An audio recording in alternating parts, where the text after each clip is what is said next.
let me take a brief second to kind of give you appreciation for Android development. The really nice thing about Android development is every Eclipse IDE Android project is by default a brand new Hello World app.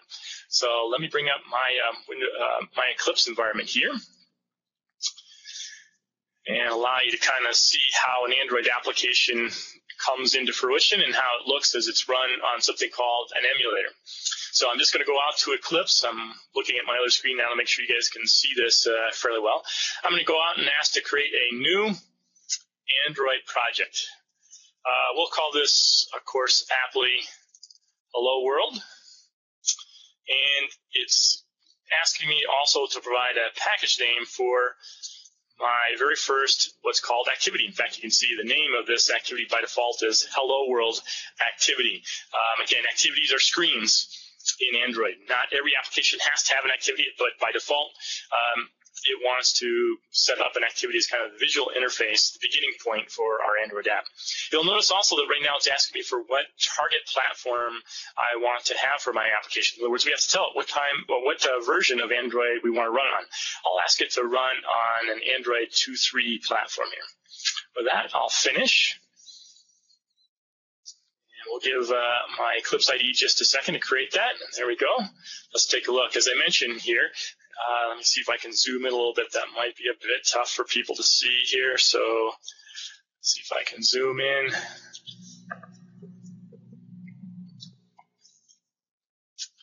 I'm not sure that's going to work through live meeting, folks, so I apologize for that. It may not be too visible. But if we take a look here, and I'll pull up some of the code, I've got a Hello World project with a common Intertech package, and in particular this Hello World activity. There's kind of your Hello World screen, if you will. Not a lot on it at this point. In fact, you'll notice that all it does is say essentially show the contents in something called a layout, a main layout. So it builds a resource already to kind of get things up and running.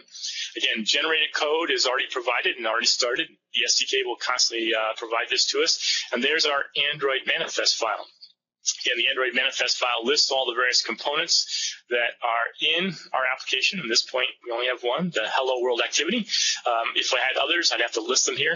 It also provides for information about how the various components communicate with each other, again, through things like intents.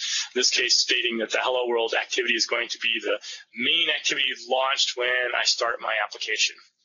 Folks, that's all it really takes to build your very first Android application. You'll notice I didn't have to write one line of code. That's because, again, every Android project by default, when it's built, is kind of that Hello World application. To run this, I'll simply ask my Eclipse IDE to run it as an Android application. Give it a second here to kick over to my emulator. In fact, let me exit out of Eclipse, and on my screen it's already showing the emulator, but let me bring that up for your all consumption here. Find it, there we go.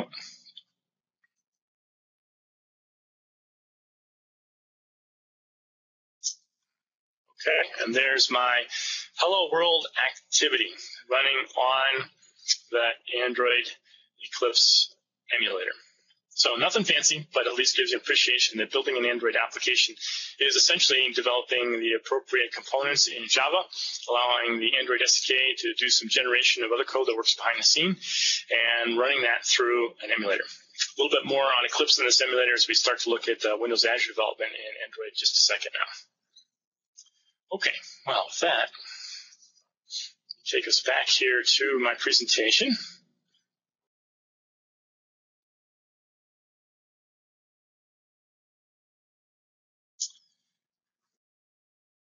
Okay, now when you're building an Android application, I get a lot of questions usually about once I've got the application built from a development perspective, what do I do with that application? Well, most of us are probably going to make our application available through the Android market. Market.android.com. This is owned and operated by Google.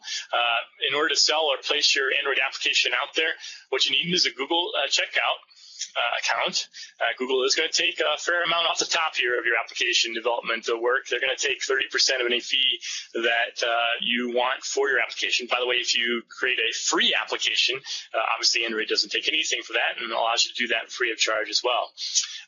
There might be other charges as well based on other kinds of situations with regard to your application, if you're going to accept foreign currency, things of that nature. But there are also other marketplaces as well. In fact, Amazon is a fast competing competitor now to the Android market, so you don't necessarily have to place your application out on the Android market. You can put it on other markets. App Store, the And App Store is another one, Fandango. There are lots of other marketplaces for Android applications, as opposed to something like the iOS community that really is forced to go through the Apple Store. And unlike other OS platforms as well, you don't even have to go through any of these marketplaces. You can actually install your applications directly onto your devices, again, through things like the USB port, or even distribute your application off of your website or FTP site, wherever the case might be. You simply have to make what's known as an Android package file, an APK file, which is what results in your development in Eclipse. You make that file available through whatever means necessary, and any Android device that can reach that website, that FTP site, whatever, through its browser, can ask to download and install that particular application on their device. So it's really easy to get Android applications, once they're developed, to get Android applications out to the various devices. Much more easy than it is on, say, some of the other platforms. And no, with regard to Android, there is no, if you will, Android police out there. Again, unlike the iOS market, there isn't anybody that's looking at your UI and, requiring you to send it in someplace for an observation for a couple of weeks before they give you the okay to make it available on the marketplace. If you do something that's considered malicious, Android will force you to take that application off of their marketplace, as will some of the other vendors. But again, that's if you go through a marketplace. There isn't any really monitoring of Android applications. And so that obviously leads to some potential security issues in the long term as well that the Android community is having to kind of wrestle with. If you're looking for some more information on Android, again, kind of a quick flyby through Android. I know a lot of that information for some of you is probably the first time you really encountered it. I'm going to point you to some resources. As the Click and Clack Tappet brothers from PBS say, allow me to give a plug from our shameless commerce division here and say, we would love to have you in our complete Android class if you'd like to know more about Android here at Intertech. But we also have lots of books and other websites online out there listed for you to take a look at. One thing with regard to books, a lot of them are out of date, so I've listed 3 books there for Android development that are the most up-to-date that you'll probably find out in the marketplace. So keep that in mind. If you're looking for an Android book, if it says something about Android 2 and later, you're probably okay. Anything Android 1 or earlier, obviously going to be well out of date by now, not very helpful. In fact, even misleading to some extent. Lots of good websites out there as well, including a couple of tutorial sites that you might find helpful. Again, these slides are going to be made available on the AzureUserGroup.net site at the conclusion of our meeting today, so you can pull them down and get these links. Okay, so now we know a little bit about Android. What about Windows Azure Toolkit for Android? In other words, how do we get our Android application talking to Windows Azure? Well, you need, again, the Windows Azure Toolkit for Android, and that's available through GitHub. This is, again, code that Microsoft has produced, so you'll go out to GitHub at the address I've listed here and pull it down. For those of you who are not familiar with Git and how Git works as a kind of a code repository mechanism, I have also provided a link here about Git and the Git plugin from Eclipse perspective of how to get this particular download. So you can go out there and take a look.